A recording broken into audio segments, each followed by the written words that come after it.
a crowd favourite. He's been practicing here, and they absolutely love it. Nice 540. Yes, he just did a 540, a low aerial, but a really nice 540. A little shaky at the end, but he did a fine job. Up there, he's got good air. I see the riders extending themselves a little further than usual, as you can see with that no air. I mean, no. Sorry, the pressure's getting to us. The pressure's getting to us. Yeah, I got my tours listed. Oh, that's a shame. That's disappointing. He'll be very annoyed about that. I'm sure that will shake the ball.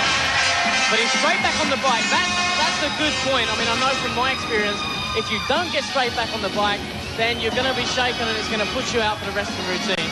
I believe you're right. By the looks of it, he hasn't let that bother him. As a matter of fact, he looks even more determined.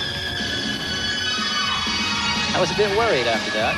Now he seems to be getting himself back together while he's on top of the ramp. 30 seconds to go. He is, and he seems to be enjoying himself too.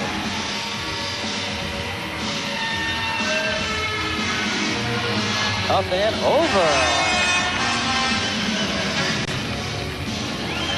Oh, nicely done. I think he's made a real good comeback after that spill. Okay, this is Craig Campbell from the USA. Okay, we have Craig Campbell from the USA. As I was saying there, somebody asked me today whether they actually have special wheels on these bikes, because they really do take a pounding.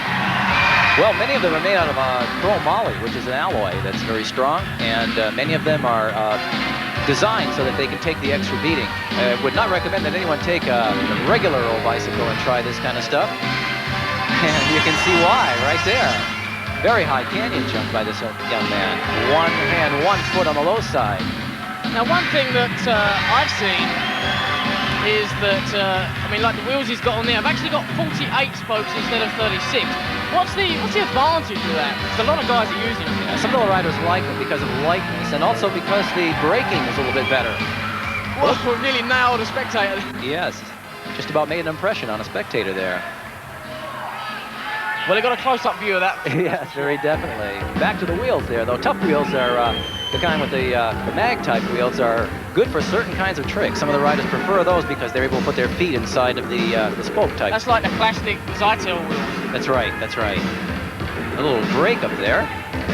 But are the plastic wheels a little too flexible for this sort of stuff? Some of the riders like the flex. There's a trick called the Miami Hop. I mean, there's an excellent shot there of the spokes. You can see that there's a lot more spokes on the wheel. Oh, yes, definitely. For extra strength.